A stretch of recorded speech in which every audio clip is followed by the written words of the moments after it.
Hello everyone, I am नवीन कुमार। और यहाँ पर एक बहुत ही बड़ा सवाल अपने भाइयों के बीच में रहता है कि आज के दिन जो मैं इन्वेस्टमेंट पैसा, अगर मेरे पास में एक मुश्त जमा पूंजी पड़ी हुई है, मान के चलो किसी के पास में 10 लाख है, किसी के पास 20 लाख है, किसी के पास 50 करोड़ है, what ever the amount is, आज के दिन उस पैसे को, एक मुश्त जमा पूंजी को जमा करने का या फिर इन्वेस्ट करने का सबसे अच्छा तरीका कौन सा है, सबसे अच्छी जगह कौन सी है। दूसरी चीज़, अगर मेरे पास में हर महीने जो इन्वेस्टमेंट या फिर हर महीने जो पैसा आ रहा है एज ए सैलरी की फॉर्म में या फिर किसी भी फॉर्म में, उसको मैं आज के दिन कहाँ इन्वेस्ट करूँ जहाँ पे सबसे ज़्यादा पोटेंशियल फ्यूचर के अंदर में निकल के आ सकता है। तो देखो, इस सवाल का जवाब आज भी सेम है, पास्ट में भी सेम ही रहा है और फ्यूचर में भी सेम ही रहने वाला है। सबसे जो ज़्यादा पैसा या पूंजी जो बनती है वो बनती है धंधे में, बिजनेस के अंदर में। इसमें कोई दो राय नहीं है। चाहे आप किसी भी धंधे के अंदर में घुस जाओ, जिस वो आपको बिजनेस समझ में आता है, अच्छे से समझ में आता है, जिसमें आपको पता है कि मैं 100 रुपये डाल के 500 रुपये निकाल सकता हूँ, मैं 100 रुपये डाल के 200 रुपये निकाल सकता हूँ। तो आप उस साइकिल को चलाते जाओगे, वो एक बिजनेस होता है, राइट। जहाँ पे कम पैसा कम और आउटपुट ज़्यादा। ये पुराने के लोग भी जानते हैं, आज के लोग भी समझदार लोग जानते हैं, फ्यूचर के भी जानने वाले समझदार लोग जानेंगे।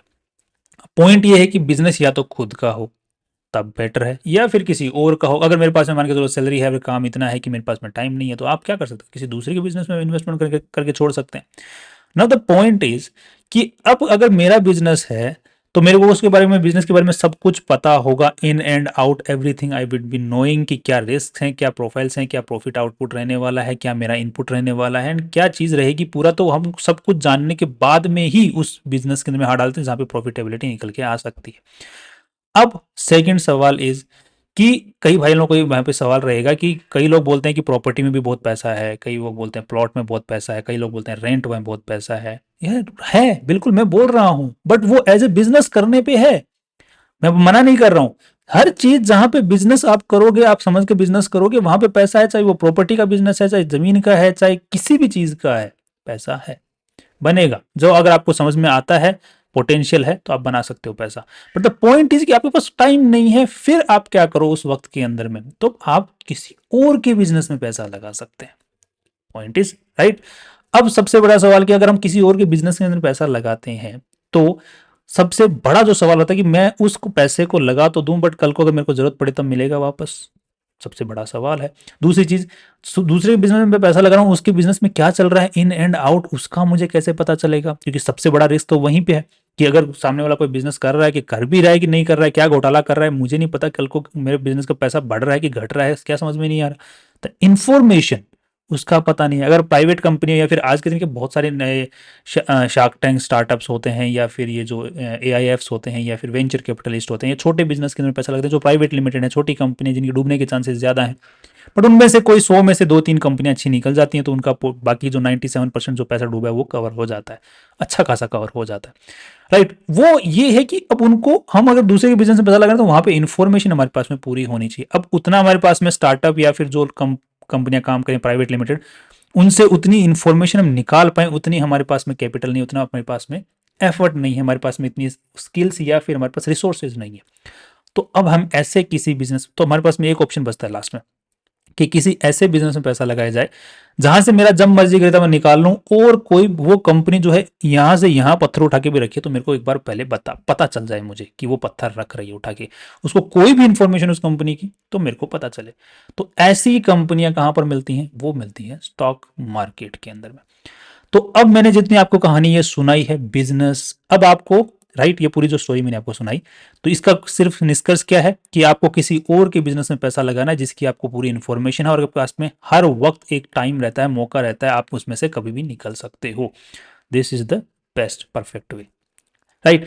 इस सिनेरियो के अलावा अगर कोई भी दूसरा आदमी स्टॉक मार्केट में घुस रहा है ना, तो मेरे भाई मत घुसो, राइट। अब कई भाई लोग कहेंगे कि मेरे को ट्रेडिंग करने की मकसद है। भाई, trading is a game of business, या फिर आप गेम को बिजनेस बना के खेलने का अगर आपका मन है, आपके पास में वक्त है, क्योंकि मैंने क्या बोला, ट्रेडिंग क्या है, बिजनेस का तरीके से आप कर सकते हो, उसको है तो वो गेम ही, बट बिजनेस के तरीके से कर सकते हो। बट आपके पास में वक्त नहीं है, पॉइंट तो वहीं आ गया। अगर बिजनेस करना है तो ट्रेडिंग क्यों, दूसरे कर लो। पॉइंट समझ रहे हो। अगर आप एक बिजनेस करने के लिए ट्रेडिंग प्लेटफॉर्म के ऊपर में ट्रेडिंग करने के लिए आ रहे हो तो most of the probability chances यही है कि आपको समझ में आएगा नहीं, समझ में आएगा नहीं तो इससे पहले आप लॉस करोगे, बिकॉज किसी भी बिजनेस में घुसा समझ में नहीं आएगा उससे लॉस तो होना ही है। तो पॉइंट इज कि अगर वक्त नहीं है आपको किसी और बिजनेस में पैसा लगाना है जिसकी आपको पास में इन्फॉर्मेशन है और आपको जब मर्जी तब निकल सकते हो, ऐसा अपॉर्चुनिटीज आपको कौन देता है? Stock market. अब स्टॉक मार्केट में अब आपको यह समझ में आ गया कि सबसे बड़ा पोटेंशियल कहाँ है, सबसे ज्यादा बड़ा पैसा कहाँ बनता है और आज के दिन आप कहाँ पैसा लगा सकते हो। सबसे फर्स्ट खुद का बिजनेस या फिर किसी और का, खुद के किसी और का, तो स्टॉक मार्केट वाला इज बेस्ट।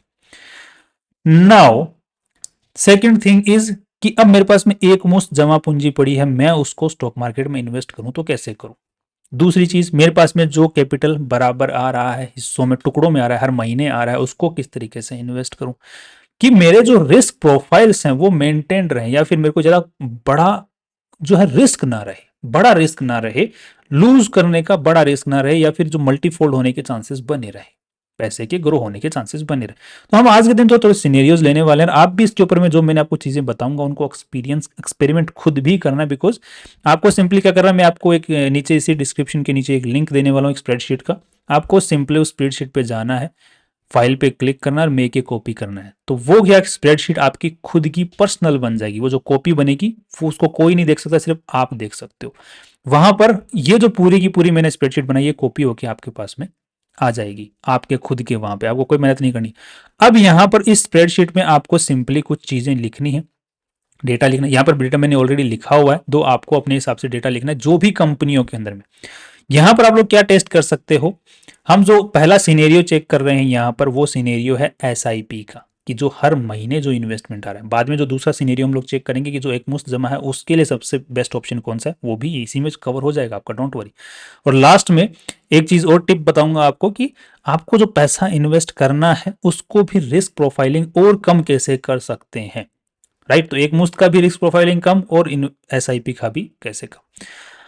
आज के दिन हमारे पास में एसआईपी या फिर सिस्टमेटिक इन्वेस्टमेंट प्लान करने के दो तीन ही तरीके हैं। एक तो हम लोग डायरेक्ट जो म्यूचुअल फंड इंडस्ट्री है उनके पास में जा सकते हैं कि एसआईपी कर दी हमने एक म्यूचुअल फंड, दो तीन म्यूचुअल फंड्स के अंदर में वो चल रही है हर महीने। या फिर हमारे पास में ऑप्शन है कि हम म्यूचुअल फंड वालों को बीच में से हटाएं, राइट, हम डायरेक्ट स्टॉक मार्केट में इन्वेस्ट करेंगे भाई, क्योंकि म्यूचुअल फंड वाले भी क्या कर रहे हैं, अल्टीमेटली शेयर्स में ही इन्वेस्ट कर रहे हैं। तो यार तुम भी बीच में क्या कर रहे हो, मैं डायरेक्ट ही कर लूंगा शेयर बाजार में इन्वेस्टमेंट, बिकॉज मेरे पास में डीमेट एंड ट्रेडिंग अकाउंट है। और डायरेक्ट स्टॉक मार्केट में इन्वेस्टमेंट करने का भी एसआईपी बोलते हैं उसको भी, because SIP systematic investment plan, systematic तरीके से इन्वेस्टमेंट करने का तरीका, दैट्स एसआईपी। तो मैं डायरेक्ट भी इंडिविजुअल स्टॉक्स के अंदर में एसआईपी चालू कर सकता हूं, कोई रोक टोक उस पर नहीं है। तो हम लोगों ने ये जो स्प्रेडशीट बनाई है वो एसआईपी को लेकर ही बनाई है, जो कि डायरेक्ट हम लोग स्टॉक्स के अंदर में इन्वेस्टमेंट कर सकते हैं। अगर करते हैं तो क्या फायदा होता है, म्यूचुअल फंड वाले इन्वेस्टमेंट तरीके से करते हैं तो क्या फायदा है, क्या नुकसान है, उसकी भी बात करते हैं। तो यहां पर देखने को मिल रहा है कि मैं मान के चलो कोई कंपनी है, मैंने यहाँ पर 20 कंपनियां ली हैं, आप सिंगल कंपनी के हिसाब से भी देख सकते हो। तो आपको इस स्प्रेडशीट आपके पास में कॉपी होने आने के बाद में आप इसमें कुछ चेंजेस अगर करना चाहें तो कर सकते हैं। यहां पर मैं देख रहा हूं कि आज की डेट क्या है, यहाँ पर जो लिखी हुई है व्हाइट के अंदर में, यहाँ पर मेनली आपको जो बदलाव करने हैं वो ये एक तो इन शीट्स में कर सकते हो जो ग्रीन लाइंस के बीच में है, एक ब्लू लाइंस के बीच में अगर आपको करना है तो कर सकते हो, वरना जरूरत नहीं है। अगर आप इंडिविजुअल किसी कंपनी को देख रहे हो तो कर सकते हो, बाकी आप इसको यूज करोगे 2-4 बार तो आपको समझ में आ जाएगा कैसे यूज करना है। बाकी जो आपको मेन बदलाव करना है वो इन्हीं लाइनों के बीच में करना है जो ग्रीन वाली है। अब यहाँ पर क्या चीजें हैं लिखने के लिए, आपको कंपनी का कोड लिखना है। जिस भी कंपनी में आप एसआईपी चेक करना चाहते हो, अगर आप चेक करना चाहते हो यार पिछले में 6 साल पहले या फिर 8 साल पहले या फिर 10 साल पहले इस कंपनी में एसआईपी चालू करता, राइट, तो क्या होता, तो ये आपको उस कंपनी का कोड लिखना है। कोड कहाँ मिलेगा आपको, screener.in नाम से एक वेबसाइट है, राइट।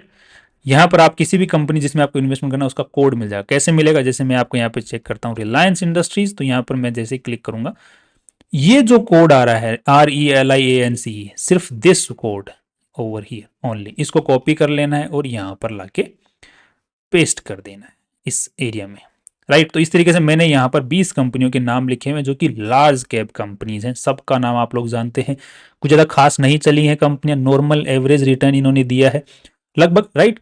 और यहाँ पर मैं देखने के चल रहा हूँ कि मैं जो इन्वेस्टमेंट है यहाँ पे देख रहा हूँ कि 2021 से मैं शुरू करता इन कंपनियों के अंदर में, हर कंपनी में। अब आप लोग कभी भी एसआईपी चालू करोगे तो एक कंपनी में तो करोगे नहीं, राइट। बिजनेस का पहला रूल क्या है किसी और बिजनेस में इन्वेस्टमेंट करने का, कि आपको मल्टीपल बिजनेसेस में इन्वेस्टमेंट करना, कि अगर एक बिजनेस डूब भी जाए किन्हीं कारणों की वजह से तो दूसरा आपको संभाल ले। तो एसआईपी का सिंपल रूल कि एटलीस्ट 15 से 20 कंपनियों के अंदर में एसआईपी चालू करनी है, राइट, ताकि मैं रिस्क प्रोफाइल मेरा मेंटेन रहे। रिस्क प्रोफाइल को कम करने का, रिस्क को कम करने का सीधा तरीका है। नाउ यहां पर मैंने कंपनी का नाम लिख दिया। अब यहां पर मैंने डेट लिख दी कि मैं 2021 से चेक करता हूं, और हर कंपनी के अंदर मैं हर वीक 250 रुपए डालता हूं, मतलब महीने के 1000 रुपए डालता हूं।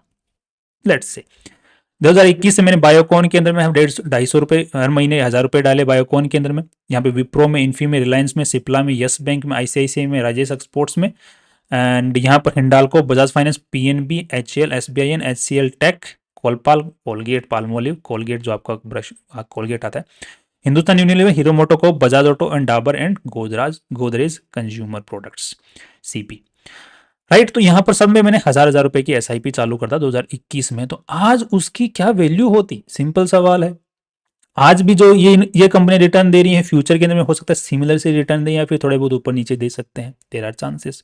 मैं आपको वर्स्ट जो कंपनियां हैं जो कि पिछले 5 साल के अंदर में जिन्होंने 65% तक का नेगेटिव रिटर्न दिया है, उन्होंने भी कैसा परफॉर्मेंस दिखाया है एसआईपी के अंदर में, स्टॉक एसआईपी में, उनको भी आपको दिखाऊंगा। क्योंकि stock SIP is a unique thing, ये पूरी यूनिक थिंग है, पूरा यूनिक है। मतलब डाइवर्सिफिकेशन तो हो ही गया, साथ में एसआईपी चालू करने के बाद में एक ओवर डाइवर्सिफिकेशन, या फिर आप बोल सकते हो कि ओवर सेफ्टी एक बन जाती है, बहुत ही बड़ी सेफ्टी बन जाती है हमारे सामने ना। यहां पर इनके अंदर मैं करता तो मेरे पास में क्या रिजल्ट आया सामने, कि मेरे हर हफ्ते का 5,000 रुपए जा रहा है टोटल कंपनियों के अंदर में। और यहां पर देखने को मिल रहा है कि टोटल नंबर ऑफ डेज जो 2021 के बाद में आज तक हैं वो लगभग 1500 डेज हो चुके हैं। और यहाँ पर मेरा जो वैल्यू जो इन्वेस्टमेंट हुआ है अब तक, total SI investment in SIP made is 10 lakh रुपए का इन्वेस्टमेंट मेरा हो गया है। क्योंकि महीने का 20,000 का इन्वेस्टमेंट जा रहा है, बिकॉज मैंने यहाँ पर 20 स्टॉक्स सेलेक्ट किए हुए हैं, 20 स्टॉक्स हैं, और महीने का 20,000, तो यहाँ पर लगभग जितने भी अब तक हो एसआईपीज गई हैं वो 10,52,110 रुपए की गई है। यहाँ पर एक चीज और समझने लायक है, यहाँ पर जब हम पास्ट ट्रैक रिकॉर्ड को चेक करते हैं तो हमें ये नहीं पता, हम तो बोलते हैं 2021 से चेक महीने में कंपनी में डाल रहा हूँ, तो बट एक्चुअली वो 2021 में कंपनी थी या नहीं, उसका भी हम लोग चेक कर सकते हैं कि एक्चुअल हमारा इन्वेस्टमेंट कब से जाना शुरू हुआ है। तो वो यहाँ पर आपको देखने को मिल जाएगा, यहाँ पर आप चेक कर सकते हैं। दूसरी शीट्स में आपको दिखाऊंगा इसकी सिग्निफिकेंस क्या है। नेक्स्ट यहाँ पर आपने कितना इन्वेस्टमेंट कर दिया, 10,52,110, और आज की उसकी वैल्यू कितनी है, 10 लाख से 13,84,590 रुपए की उसकी वैल्यू हो चुकी है। आपका जो XIR, क्योंकि जो आपका एफडी में इंटरेस्ट रेट कितना मिलता है 7%, यहां पर आपको एफडी से ज्यादा इंटरेस्ट रेट मिला है, डबल। एफडी से डबल कमाया है आपकी एसआईपी ने यहाँ पर, क्योंकि लार्ज कैप कंपनियां हैं, ध्यान रखिएगा। नेक्स्ट यहां पर एक चीज और दिखा देता हूं कि अगर मान के चलो 2021 के अंदर में आप बोलते कि यार इन स्टॉक्स के अंदर में मैं, मेरे पास में एक मुश्त जमा पूंजी पड़ी है, मैं कितना पैसा जमा करता कि इतना ही पैसा बन जाता, तो आप हर स्टॉक के अंदर में आप लगभग 38,848 रुपए जमा करते, दैट इज अराउंड 7,76,000 रुपए जमा करते हर स्टॉक के अंदर में बराबर, तो आपका पैसा इतना ही होता। तो यहां पर आपने चेक किया एक चीज कि आपका एक मुश्त जमा पूंजी जो है उसने 15% का सीएजीआर रिटर्न निकाला है, और यहां पर एसआईपी का जो रिटर्न निकला है वो 14% का निकला है। दैट शोज कि बराबर सही रिटर्न निकला है, ज्यादा कोई फर्क नहीं है। यहाँ पर लॉन्ग शॉर्ट टर्म की बात हो रही है अभी। अब यहां पर एक जो सबसे बड़ा सवाल क्या है, वो ये है कि मैं एसआईपी में इन्वेस्ट करता हूं तो स्टॉक मार्केट के अंदर मैं डायरेक्ट जाता हूं और उसमें, और मैं खुद ऐसा म्यूचुअल फंड के तरीके से जाऊं, तो क्या दोनों में डिफरेंस है? दोनों में डिफरेंस ये है कि भाई साहब म्यूचुअल फंड वाले जो हैं वो 0.40 से लेकर के 3% के बीच में एक्सपेंस रेशियो चार्ज करते हैं। चाहे आपने प्रॉफिट किया हो चाहे नुकसान किया हो, म्यूचुअल फंड ने, वो इतना तो आपका चार्ज करेंगे ही। अब यहां पर देखने को मिल रहा है कि जो आपका अमाउंट है यहाँ पर 13,84,590 रुपए का, इसके ऊपर में म्यूचुअल फंड वाले लगभग आपसे 11,000 रुपए से 80,000 रुपए के बीच में आपसे चार्ज ऑलरेडी पिछले 3-4 साल के अंदर में काट चुके होते। अब कोई बोलता है कि यार कोई दिक्कत नहीं है, 10,000 से 80,000 रुपए के बीच में तो कोई बड़ा अमाउंट नहीं है, it's small amount, right. But point रुको, अभी अगली शीट में आपको लेके चलता हूं, राइट। अब यहां पे एक बहुत बड़ा सवाल, चलो ये आपको सिंपल बेसिक सी शीट समझ में आ गई, जिसमें मैंने आपको नॉर्मल कंपनियां जो लार्ज कैप कंपनियां हैं जिनके अंदर ज्यादा रिटर्न नहीं मिला है, नॉर्मल रिटर्न मिला है, एसआईपी के तरीके से आपको 14% का रिटर्न मिल गया। अब मैं आपको एक अगली शीट पे लेके जाता हूं जिसमें मैंने स्मॉल कैप कंपनियां सेलेक्ट की हैं जिन्होंने धमाकेदार रिटर्न दिया है, धमाकेदार, राइट, गजब रिटर्न दिया है। और 2018 से मैं मान के चलो, उसमें 30 जून 2018 से स्टार्ट करता है एसआईपी हर 20 कंपनियों के अंदर में। और यहाँ पर मैंने धमाकेदार कहाँ से चूज किया है, यहाँ से लगभग जो बीएसई की स्मॉल कैप कंपनीज हैं, बीएसई की स्मॉल कैप कंपनीज हैं जिन्होंने बहुत ज़्यादा हाईएस्ट रिटर्न दिए हैं, मैंने उनकी लिस्ट बना ली यहाँ पर डायरेक्ट सीधी सीधी यहाँ पर है। यहाँ पर देख रहे हो जिन्होंने पिछले 5 साल के अंदर में धमाकेदार रिटर्न दिया है। तो ये जो Hitachi, Fortis Health Care, Bharat Dynamics, JK, Cochin Shipyard, इनको मैंने लिस्ट बना ली। और उन्होंने जो भी मैंने इन्वेस्टमेंट मान के चलो इनमें करता, किस्मत अच्छी हो जाती, ये कंपनियां मेरे लिस्ट में आ जाती और मैं मजे करता, मान के चलो एग्जांपल ले लेते, तो मेरा ये रिटर्न कितना बनता, तो ये बनता लगभग 50% का XIRR रिटर्न मिल गया। मेरा जो टोटल इन्वेस्टमेंट होता 2018 जून 2018 से लेकर वो है 17,17,660 रुपए का। और यहाँ पर आज की उसकी वैल्यू है 97,65,000 रुपए की। मात्र कितने सालों में, कितने सालों के 2018 को लगभग 7 साल होने वाले। तो 7 साल के अंदर में मेरा पैसा जो है कितना गुना और डबल हो गया। 17 लाख ही लगे, वो भी एसआईपी में टुकड़ों में लगे, एक साथ नहीं लगे। तो देश इज 7% का एफडी रिटर्न मिलता है, यहाँ पर 50% का रिटर्न दिया है इन कंपनियों में अगर आपका इन्वेस्टमेंट एसआईपी होता तो। नाउ द पॉइंट इज कि मैं अगर इन्हीं कंपनियों के अंदर में उस वक्त मान के चलो मेरे पास में एक मुश्त पैसा होता 2018 के अंदर में, राइट, मान के चलो 10-15 लाख मेरे पास में होते, तो मैं इन स्टॉक्स के अंदर में कितना पैसा जमा कर देता उस वक्त, एक मुश्त, एक साथ में ही, बस उस वक्त जो प्राइस चल रहा है उसके ऊपर 20 कंपनियों में, तो तब भी मेरा इतना ही पैसा बन जाता। तो यहां पर रिटर्न निकल के आता है कि आप उस वक्त मात्र 7,000 रुपए पर, सॉरी, या सिंगल स्टॉक मात्र 7,000 रुपए हर स्टॉक, जो 20 कंपनियां उनमें से 7,000 रुपए सब में डाल देते, तो आज के दिन भी आपका जो पैसा है वो कितना पैसा हो जाता, 97 लाख रुपए। तो टोटल इन्वेस्टमेंट 20 कंपनियों में कितना होता, 1,38,000 रुपए का इन्वेस्टमेंट होता, टोटल मिला के आपका आपका वो पैसा कितना हो जाता, 97 लाख रुपए। समझ में आ रही पॉइंट। अब मैं यहाँ पे जो जो आपको कंक्लूजन देना चाह रहा हूँ कि एक मुश्त जो आपके पास में अगर पैसा पड़ा तो उसको रखने का जो बढ़िया तरीका क्या है, अच्छी अच्छी कंपनियों के अंदर में लगा के छोड़ दो। सिंपल काम है, बस लगा के छोड़ दो, कोई दिक्कत नहीं है, फ्यूचर में देखेंगे उनको। बट ध्यान रखिए एक कंपनी में नहीं, कम से कम 15 से 20 कंपनियों के अंदर में, सो दैट डाइवर्सिफाइड रहे पोर्टफोलियो। मैं एक सिनेरियो अभी और लूंगा, ध्यान रखना, जहां पे वर्स्ट परफॉर्मिंग कंपनीज है उनका भी सिनेरियो आपके सामने रखूंगा, क्योंकि उससे बेकार तो आप कंपनियां चूज करोगे ही नहीं यार, उससे बेकार तो कौन ही कंपनियां चूज करता है। सबसे बेकार कंपनियां जो आपकी, सबसे बेकार तो नहीं बोलूंगा बट बेकार कंपनियां हैं जिन्होंने परफॉर्मेंस दिया ही नहीं है, रिटर्न दिया ही नहीं है। ये तो जो हाईएस्ट रिटर्न, कुछ मोस्ट ऑफ जो ज्यादातर रिटर्न देने वाली कंपनियों की लिस्ट है अभी जो आपके सामने।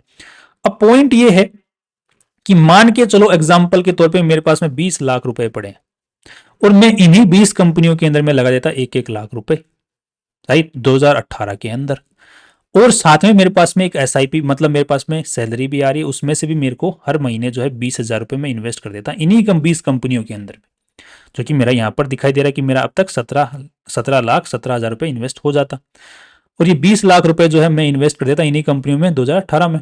तो तब मेरा इन्वेस्टमेंट टोटल जो एसआईपी का मिला है इन्हीं कंपनियों के अंदर में और साथ में जो मैंने एक मुश्त जमा किया, दोनों का रिटर्न कितना होता, तो वो यहाँ पर आपको जो लास्ट वाली, यहाँ पर आपको 5 चार्ट दिखाई दे रहे होंगे, 1, 2, 3, 4 और 5। ये जो पांचवा जो चार्ट है ना ये दोनों का है। ये जो चौथा चार्ट है ना ये सिर्फ सिंगल इन्वेस्टमेंट का, कि जो आपने एक मुश्त जमा किया सिर्फ उसी ने कितना रिटर्न आपको दिया। ये जो है थर्ड और सेकंड और थर्ड, इन चार्ट की मैं आपको चर्चा करता हूं, इससे पहले इसको देख लेते हैं। तो यहां पर देखने को मिल रहा है कि अगर आपने एक मुश्त जमा किया था तो आपका जो पैसा था वो लगभग 15 करोड़ 10 लाख रुपया हो चुका होता। 15 करोड़ 10 लाख, 20 लाख रुपया अगर आपने 2018 में इन 20 की 20 कंपनियों में लगा दिए होते बराबर, और साथ में एसआईपी भी चालू कर दी होती, तो टोटल पैसा आज के दिन कितना हो रखा होता, 15 करोड़ रुपए।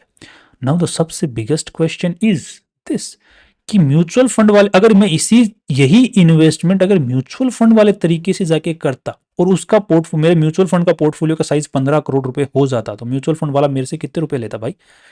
तो यहां पर देखने को लग रहा है म्यूचुअल फंड वाला आपसे लगभग 72 लाख रुपए, मतलब 10 लाख रुपए से 72 लाख रुपए ले लेता, लगभग लगभग की बात कर रहा हूं मैं यहां से, राइट। तो यहां पर देखने को मिल रहा है सही सही 15 करोड़ 10 लाख ही है ना ये, हाँ वही है। इसकी जो पूरी कैलकुलेशन है आप लोग आराम से चेकआउट कर सकते हैं। अगर आपको कहीं भी डाउट रहता है तो ये जो मल्टीपल स्टॉक वाला जो ऑप्शन मैंने यहाँ पे दे रखा है, इस पर जैसे आप क्लिक करेंगे तो उसमें पूरी कैलकुलेशंस हो रखी है। वो पूरी जो मैंने आपको ये जो यहाँ पर एनालिसिस वाले जो इस टैब में आ रही है, सारी कैलकुलेशन होकर मल्टीपल स्टॉक वाले इस टैब से ही आके आ रही है। तो वहां पर हर स्टॉक जो आप यहाँ पे लिखते हो ना, उसकी कैलकुलेशन हो रही है बैकएंड के अंदर में, जो कि इस शीट में हो रही है मल्टीपल स्टॉक्स वाले के अंदर में, राइट। अब यहाँ पर एक और सिनेरियो ले लेते हैं, ताकि और एक सिनेरियो और दिखा देता हूं मैं आपको, चीज़ और बताने पूछा। जो सेकंड चार्ट और थर्ड चार्ट क्या है, कई भाइयों का एक सवाल होता है कि मेरे पास में, कई आपको गुमराह भी कर देते हैं कई बार। मैं, क्योंकि मैं गुमराह हुआ हूं, पहले खुद भी गुमराह हुआ हूं, तो मैं मानता हूं कई लोग अभी भी गुमराह हो रहे हैं कि किसी के पास में अगर पैसा एक मुश्त पड़ा हुआ है तो उसकी वो एफडी करवा दे या फिर लिक्विड फंड में डाल दे, और फिर क्या करे, वहां से फिर उसको धीरे धीरे एक एसआईपी स्टार्ट कर दे कि लिक्विड फंड से ट्रांसफर होता रहे, फिर एसटीपी जिसको बोलते हैं, सिस्टमेटिक ट्रांसफर प्लान स्टार्ट कर दे किसी दूसरे म्यूचुअल फंड में। भाई मैंने को भी इन चीज़ों के अंदर में आया हूं कि यहाँ पर आपको डबल बेनिफिट मिलता है। ये जो सेकंड और थर्ड चार्ट जो है ना, ये आपको उसी चीज़ को दिखा रहे हैं।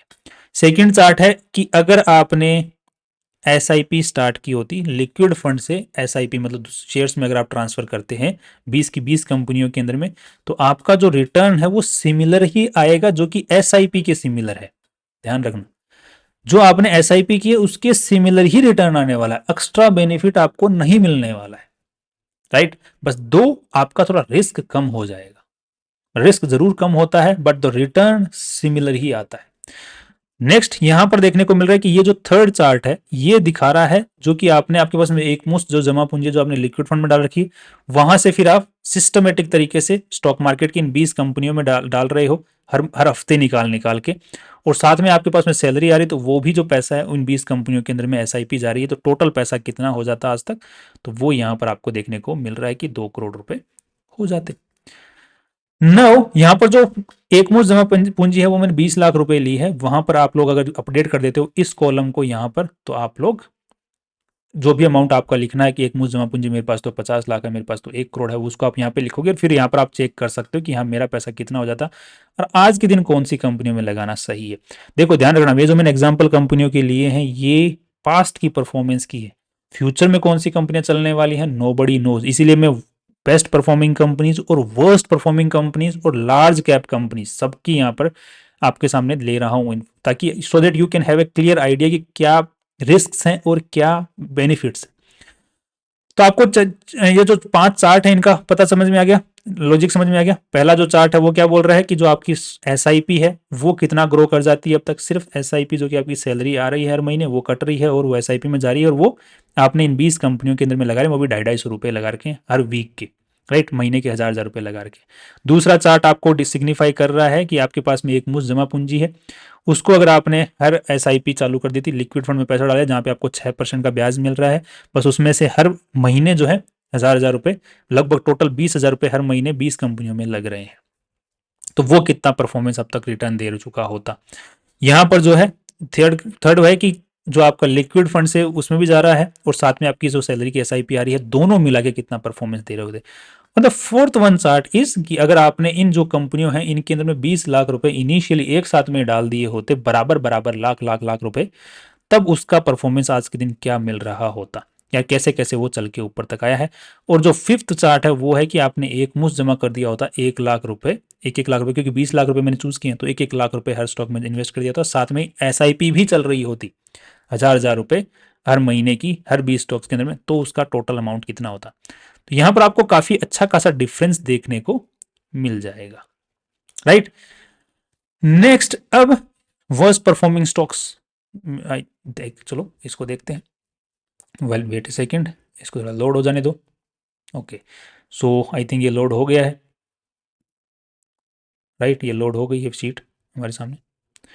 यहां पर देखने को मिल रहा है कि यहाँ पर जो आपके सामने कंपनियां हैं, देखिए अभी तक लोड हो ही रहा है ये शीट, क्योंकि यहाँ पर ये जो कोने में आप देख रहे हो ये टैब, ये लोड होने का टैब है, क्योंकि ये जब कैलकुलेशंस काफ़ी भारी होती हैं तो इसको टाइम लगता है, ये थोड़ा सो के जागता है। So now the worst case scenario कि हम लोग यहाँ पर चर्चा करते हैं, तो यहाँ पर मैंने बीएसई स्मॉल कैप के अंदर में जो ट्रेंड लाइन की वेबसाइट है यहाँ पर आके चेक किया कि पिछले 5 साल के अंदर में कौन कौन सी कंपनियों ने वर्स्ट परफॉर्मेंस दिया है, तो 5 ईयर्स हाई लो के हिसाब से यहाँ पर देख लिया कि 69% तक का लॉस इसने बुक किया है अथवा केवल। तो यहाँ पर एक लिस्ट मेरे सामने आ गई, इसको आप लोग भी निकाल सकते हैं आराम से, कोई दिक्कत नहीं है। आपको ट्रेंड लाइन की वेबसाइट पर जाना है, BSE स्मॉल कैप की लिस्ट देखनी है, वहाँ पर आप लोग यहाँ पर क्लिक करोगे तो यहाँ पर वर्स्ट परफॉर्मिंग कंपनीज को मैंने देखा और बराबर 20 कंपनियां उठा ली जो शुरू से टॉप की हैं, उनको लाके मैंने यहाँ पर डाल दिया। यहाँ पर जैसे ही मैंने लिखा तो यहाँ पर जो मेरे पास में वो इन्फॉर्मेशन आ गई। यहाँ पर मैंने इसको सिंपली बोला कि 2018 से मैं अगर इन कंपनियों की तो मैं SIP स्टार्ट करता 1000 रुपये महीना, दैट मीन्स 250 रुपये हफ्ता, राइट, 250 रुपये हफ्ता के हिसाब से स्टार्ट करता तो फिर मेरा परफॉर्मेंस क्या रहता। तो इसने मेरे को सिंपली बता दिया कि आपका जो परफॉर्मेंस है वो FD के मुकाबले डबल रहता। ये कैसे हुआ? यूजुअली क्या होता है जब हम SIP में इन्वेस्टमेंट करते हैं तो स्टॉक मार्केट हमेशा ऊपर ऐसे ऐसे चलता है, तो SIP ऊपर भी जा रही है नीचे भी जा रही है। अगर नीचे ज़्यादातर रह गया है स्टॉक और फिर कई टाइम तक लंबे टाइम तक नीचे रहा है फिर ऊपर भागा है, तो वो लंबे टाइम तक सस्ते में आपका खरीदा गया है और लंबे टाइम तक आपके पास नंबर ऑफ शेयर्स की जो क्वांटिटी है वो सस्ते के अंदर में है, फिर वो ऊपर जाता है तो आपको मल्टीपल टाइम बेनिफिट्स देखने को मिलता है, राइट। तो यही बेनिफिट आपको यहाँ पर देखने को मिला है कि जो स्टॉक्स जो हैं 15% का अक्सर रिटर्न दे देते। टोटल आपका जो इन्वेस्टमेंट होता है वो 16 लाख का और यहाँ पर 26 लाख रुपए हो रखे हैं 2018 से अब तक 7 साल के अंदर में। That's huge amount. अब मान के चलो कि इन्हीं स्टॉक्स के अंदर जो वर्स्ट परफॉर्मिंग स्टॉक्स हैं इनमें 2018 के अंदर में मैं एक मुश्त मान के चलो जमा करता मेरे पास में, क्योंकि 20 लाख रुपए पड़े, राइट। चलो 20 लाख रुपए से नहीं, कितना जमा करता मैं पैसा कि मेरे को है इतना ही रिटर्न मिल जाता, है ना। अभी कितना रिटर्न मिल रहा है इसमें 26,48,000, तो टोटल मिला के मुझे इन्वेस्टमेंट करता पर स्टॉक के अंदर 62,000 रुपये इन्वेस्टमेंट करता, टोटल मिला के 12,48,000 रुपये टोटल इन्वेस्टमेंट मुझे करना पड़ता। CAGR रिटर्न आया है 11%। पिछले 5 साल के वर्स्ट परफॉर्मिंग स्टॉक्स हैं, ध्यान रखना। स्टिल आपका जो रिटर्न आया है वो 11% का निकल के आया है, FD के मुकाबले कितना परसेंट ज़्यादा है, लगभग 4 से 5% ज़्यादा निकल के आया है। इससे वर्स्ट तो कौन से स्टॉक्स उठा लोगे यार, राइट। लॉन्ग टर्म होराइजन अगर हम लोग लेके चलते हैं कि यार मेरे को लॉन्ग टाइम तक इन पर्टिकुलर कंपनीज के अंदर में होल्ड रख के रखना है, टाइम लॉन्ग टर्म का मतलब हो गया कम से कम 6 साल 7 साल 8 साल 10 साल, राइट। लॉन्ग टर्म होराइजन के हिसाब से कंपनियां आज के दिन अच्छी हैं, फ्यूचर प्रोस्पेक्ट्स अच्छे हैं जिन कंपनियों के, बीच में आप चाहें तो चेंज कर सकते हैं कंपनियों के। मान के चलिए कोई कंपनी जिसका मेरे को फ्यूचर नहीं दिखाई दे रहा, उसमें से सारा इन्वेस्टमेंट जिसमें फ्यूचर दिख रहा है उसको उठा के उसमें SIP स्टार्ट कर दो, सिंपल काम है, राइट। लॉन्ग टर्म का उठा के चलो। तो अब एक मान के चलो अगर कुछ भी नहीं किया 20 स्टॉक्स के अंदर में डाल दिया और आपको सिर्फ 12 लाख रुपए डाले, स्टिल आपने FD को बीट कर दिया, राइट। अब मान के चलो कि मैं इन्हीं स्टॉक्स के अंदर में 1-1 लाख रुपए लगा देता और साथ में SIP भी स्टार्ट कर देता 1000 रुपए की महीने की, तो मेरा पैसा कितना होता। तो यहाँ पर आपको देखने को मिला कि आपका जो पैसा है लगभग आज के दिन 70 लाख रुपए हो चुका होता। 20 लाख रुपए तो वो और 17 लाख रुपए वो, तो टोटल हो गए आपके 37 लाख रुपए investment. Still you are good, you are doing good 7 साल के अंदर में, राइट। तो 20 लाख रुपए अच्छा खासा आपका पैसा जो है 20 लाख रुपए कितना हो गया, लगभग आपका हो चुका है 42 लाख रुपए, तो डबल से भी ज्यादा हो चुका है विद इन 7 ईयर्स, जो कि तब है जब स्टॉक्स बहुत ही बेकार परफॉर्म किए हैं। अगर आपके मान के चलो लिस्ट के अंदर 10 स्टॉक्स भी ऐसे आ गए जो कि ठीक ठाक परफॉर्मेंस दे रहे हैं, 2-3 स्टॉक्स भी ऐसे आ गए जो कि बहुत ही अच्छा परफॉर्मेंस दे रहे हैं, तब तो दुनिया ही बदल सकती है। खैर चांसेस, तो अब मैंने आपको 3 सिनेरियोज दिखा दिए, large cap companies, best performing companies and worst performing companies. Worst performance में भी आपका जो सिनेरियो निकल के आ रहा है वो ठीक निकल के आ रहा है, बुरा निकल के नहीं आ रहा है, FD के मुकाबले अच्छा है। स्टिल आपने यहाँ पे तो नुकसान तो किया है, स्टिल आपका जो म्यूचुअल फंड वाला है वो फिर भी आपसे 88,000 रुपये, सॉरी 8,87,000 रुपये ले जाता। भाई म्यूचुअल फंड के अंदर में आपको बस दिक्कत यही है कि म्यूचुअल फंड सही तो है, बट पॉइंट ये है कि ये कोई नहीं बताता कि किसके लिए सही है। बिकॉज यहाँ पर अगर आपका इन्वेस्टमेंट मान के चलो टोटल कॉर्पस आज के दिन 20 करोड़ होता, 10 करोड़ होता, 20 करोड़ होता, और आप उसको 5 साल तक कंटिन्यू रखने वाले और आपके म्यूचुअल फंड ने कोई भी परफॉर्मेंस अच्छा नहीं किया है, रिटर्न नहीं दिया है, बट स्टिल आपका जो म्यूचुअल फंड वाला है मान के चलो 10 करोड़ है और उसका एक्सपेंस रेशियो 1.5% है, तो 15 लाख रुपए तो महीने की वो ऐसे साल के ऐसे ही ले रहा है आपसे, और 10 साल तक कंटिन्यू 1.5 करोड़ रुपया ले जाएगा वो। पॉइंट समझ रहे हो? अल्टीमेटली कर क्या रहा है, अल्टीमेटली करके रख किसी भी म्यूचुअल फंड को अगर आप लोग परफॉर्मेंस उठा के देखोगे तो अगर लार्ज स्मॉल कैप कंपनीज हैं तो उनके अंदर में मुश्किल से 20% तक पहुंचता है, या फिर अगर ये ऐसी जो अपनी निफ्टी कंपनीज हैं, लार्ज कैप कंपनीज हैं, तो वहां पर मुश्किल से 14-15% तक पहुंचता है। वो सेम परफॉर्मेंस आप अगर वर्स्ट परफॉर्मेंस लेके चलोगे तो भी आपका 15% तो आसपास में ये से ही लेके आ रहे हो एसआईपी के थ्रू। ये मैं स्टेटमेंट नहीं मार रहा हूँ, मैं सिर्फ आपके सामने डेटा रख रहा हूँ। आपको खुद चेक करना है। यहाँ पर मैं आपको शीट दे रहा हूँ, आपको खुद कैलकुलेशन यहाँ पर डेटा डालना है, चेक करना है अपने हिसाब से, खुद का डिसीजन खुद बनाना है और फिर उसके हिसाब से बात करनी है। अब पॉइंट यह है कि मैं यहाँ पर और चीज़ें मैं आपको देख रहा हूँ कि कई भाइयों के और सवाल भी यहाँ पर रहते हैं। इसी शीट जो आगे अपडेट होने वाली है, यही शीट आपकी अपडेट हो जाएगी जो कि मैं आपको दे रहा हूँ।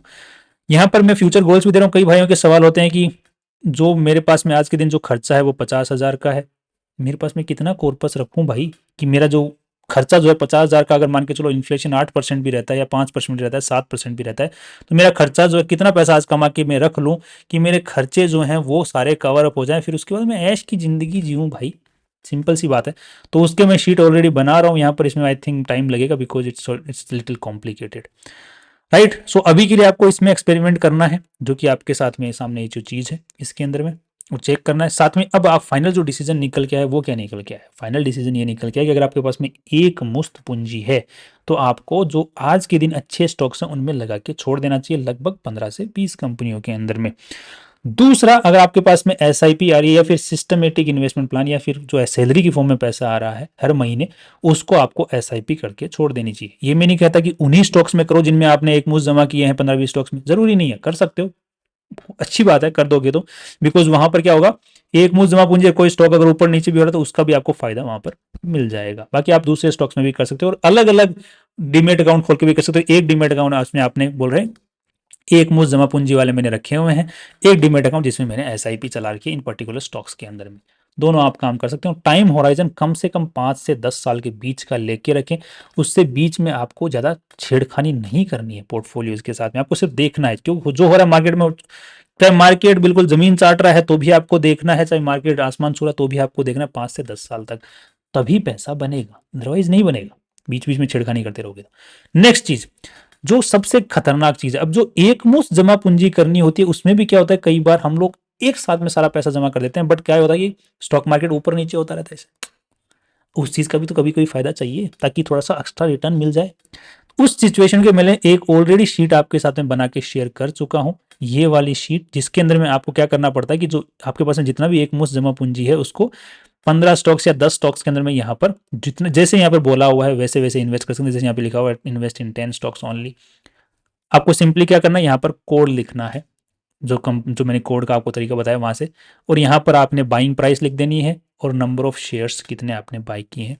ये सब कुछ ऑटोमेटिक आ जाएगा, आपको अपने हिसाब से लिख भी सकते हो, राइट। क्योंकि ये आपको सिर्फ यहां पर लिखना है कि आपके पास में एक मुश्त जमा पूंजी कितनी है, तो उसके हिसाब से ये ऑटोमेटिक कैलकुलेट करके आपको बता देगा कि आपको भाई कितना शेयर खरीदने हैं, कितनी अमाउंट खरीदनी है। और यहाँ पर ऑटोमेटिक आपको ये भी बता देगा कि अगर 20% आपका पोर्टफोलियो डाउन चला गया है, जो इसने हाई मारा है उसके बाद में 20% चला गया है, तब आपको कितने स्टॉक्स में इन्वेस्टमेंट करना है। डेट्स जो जो पिंक कलर में जो डेटा जो टैब्स हैं उन्हीं में सिर्फ आपको डेटा भरना है। यहाँ पर नंबर ऑफ, इसके लिए मैंने एक पूरी एक अलग से शीट बना रखी है एक्सप्लेनेशन के लिए, मतलब एक अलग से वीडियो बना रखा है, उसको आप लोग चेकआउट कर सकते हैं। तो ये आपकी एक मुश्त जमा पूंजी के लिए, और ये जो मैं अभी शीट बना रहा हूँ जिसके अंदर में आपको पता चल जाएगा कि दोनों जो आपका एसआईपी के थ्रू जो इन्वेस्टमेंट हो रहा है और जो उस शीट के थ्रू जो एक मुश्त जमा पूंजी हुई है, वो दोनों कॉम्बाइन होकर आपका कॉर्पस कितना इकट्ठा हो गया और वो आपके कितने साल तक काम आ जाएगा उसका भी आपको पता चल जाएगा, so that you can still relaxed, feel relaxed, right. यहाँ पर मैं एक चीज और क्लैरिफाई कर देता हूँ, कई भाइयों के सवाल रहते हैं कि हमको जो थोड़ा सा, ये तो हो गया इन्वेस्टमेंट के बारे में, फ्यूचर प्लान के बारे में, इन्वेस्ट कि हमारा जो फ्यूचर का एक्सपेंस है, रिटायरमेंट है, बच्चों की पढ़ाई है एंड एवरीथिंग, उसके लिए जो जमा पूंजी है, ये तो उसकी बात हो गई। पॉइंट ये है कि अगर हेल्थ खराब हो गई तो बड़ा खर्चा, अगर जो अर्निंग मेंबर है उसको कुछ हो गया तो बड़ा खर्चा। तो टर्म प्लान देखो मार्केट के अंदर में इंश्योरेंस के नाम पे सिर्फ दो ही चीजें हैं काम की, बाकी सब कचरा है। अलग अलग बात है कचरे की, अगर मैं ऐसे नहीं बोलूंगा क्योंकि लोगों ने, काफी भाइयों ने करवा रखे हैं तो वो अलग बात है, करवा रखे हैं बिकॉज मार्केटिंग गिमिक में फंस चुके हैं। कचरा का मतलब, कहने का मतलब इतना सा है कि उनकी ज्यादा वैल्यू नहीं है, उससे ज्यादा बेटर ऑप्शंस आपके पास में अवेलेबल है। बट वो जो दो चीज हैं, हेल्थ इंश्योरेंस और टर्म इंश्योरेंस, उनका कोई बेटर ऑप्शन अवेलेबल नहीं है। तभी मैं दूसरों को कचरा बोल रहा हूं क्योंकि उनके बेटर ऑप्शन अवेलेबल है। नाउ टर्म इंश्योरेंस आपको लगभग 60, 65, 70 साल तक का ही करवाना, जो कि सिर्फ अर्निंग मेंबर का ही करवाना है। किससे करवाना है? LIC से। कैसे करना है? डायरेक्ट वेबसाइट पे जाके, बिचौलिए एजेंट को नहीं रखना है। एजेंट्स के थ्रू जाओगे तो आपका जो टोटल नंबर ऑफ वो जो अमाउंट है, जो प्रीमियम अमाउंट है, वो बढ़ जाएगा, लगभग 30-35% से बढ़ जाएगा। जो 30-35% से जो आपका अमाउंट बढ़ा है वही एजेंट का कमीशन होता है। LIC अपने ट्रांसपेरेंसी रखता है कंप्लीट। सीधे जाके वेबसाइट के ऊपर में ज़्यादा खुद ही टर्म प्लान खरीदोगे, कुछ समझ में ना आए तो वीडियोस देख लो, यूट्यूब पे बने हुए हैं काफ़ी सारे लोगों के, जाके चुपचाप वहाँ से टर्म इंश्योरेंस खरीद लो। कोई भी LIC को अगर दिक्कत होगी आपके टाइम इंश्योरेंस में, कोई भी डॉक्यूमेंट उनको और चाहिए होगा, वो और आपसे मांग लेंगे, ईमेल के थ्रू बात होती है उनकी, वो फ़ोन भी कर लेंगे, एजेंट जो उनके बैठे हैं ऑफिसर्स वगैरह वो। दूसरा आता है हेल्थ इंश्योरेंस। हेल्थ इंश्योरेंस का इंडिया के अंदर में 4 सरकारी कंपनियां हैं, New India Insurance, National Insurance, Oriental, and one more is there, United India. 4 सरकारी कंपनियां मेनली जो हेल्थ इंश्योरेंस करती हैं। चारों में से किसी भी एक कंपनी का आपके पास में ऑफिस होगा, आपके पास वाले जो सिटी है वहां पर। मैं एजेंट ऑफिस की बात नहीं कर रहा हूं, मैं एक्चुअली कंपनी के ऑफिस की बात कर रहा हूं, जो सरकारी ऑफिस होता है होगा। वहां पे जाओ, बाबू से बैठो, बाबू के पास जो कि उस ऑफिस में बैठा है, उसके बोलो मेरे को हेल्थ इंश्योरेंस चाहिए और मेरे को कौन कौन सी चीज़ें कवर होंगी। डेटा बोलता है, डेटा बहुत सारा इंडिया के अंदर में जो ऑफलाइन ऑनलाइन अवेलेबल है, वो बोलता है कि सरकारी कंपनियां are best in the health insurance. थोड़ा सा प्रीमियम ज़्यादा होता है, बट पॉइंट ये कि इंश्योरेंस हम ले क्यों रहे? जब एंड टाइम पे हमारे पास में पैसा आए, हमें पता है कि ये पैसा आएगा, तभी तो हम इंश्योरेंस ले रहे हैं। प्राइवेट कंपनी क्या करती हैं, जब हमें एक्चुअली जरूरत पड़ती है पैसे की, हाँ नहीं नहीं नहीं जी, आपने तो सिरिंज ना थोड़ी सी जंग वाली लगा ली थी, जंग वाली सिरिंज की वजह से आपको ये टिटनेस की बीमारी हो गई जी, हम तो इसका क्लेम नहीं देंगे क्योंकि टिटनेस कवर नहीं है हमारे अंदर। अरे भाई ये क्या बकवास। तो मतलब पॉइंट ये है कि वो रीजंस ढूंढते हैं रिजेक्ट करने के, बिकॉज उनके जो एजेंट्स घूम रहे हैं उनका काम ही यही है कि रीजन ढूंढो, रिजेक्ट करो। सरकारी कंपनियों का ये काम नहीं है। सरकारी कंपनियों का काम सिर्फ सिक्तस है कि भाई ये चीज़ है तेरे सामने, ये इन चीज़ों में से तेरे को कुछ हो गया, इतना पैसा लगेगा और तेरे को ये मिलेगा, बात खत्म। कोई बीच में बकवास नहीं है, कोई गिमिक नहीं है, कोई एडवर्टाइजमेंट नहीं है, नथिंग इज देयर। सीधी बात सीधी बात, you know everything before taking it. So जाके लेना बाबू से, या जाके ऑफिस में बैठ गए। ऑनलाइन से आप थोड़ा कंफ्यूज हो जाओगे, इसलिए ऑनलाइन वाला तरीका मैं रिकमेंड नहीं करता हूँ हेल्थ इंश्योरेंस के मामले में। टर्म इंश्योरेंस के मामले में आई रिकमेंड ऑनलाइन, बिकॉज वहाँ पे ज़्यादा दिक्कत नहीं है। बिकॉज 2 साल बाद में एक पावर ऑफ चीज़ मिलती है, 2 साल तक वैसे कुछ नहीं होना। लेना 65-70 साल तक के लिए ही, नहीं उससे ज़्यादा नहीं, वो भी अर्निंग मेंबर का, ओनली सिंगल वन।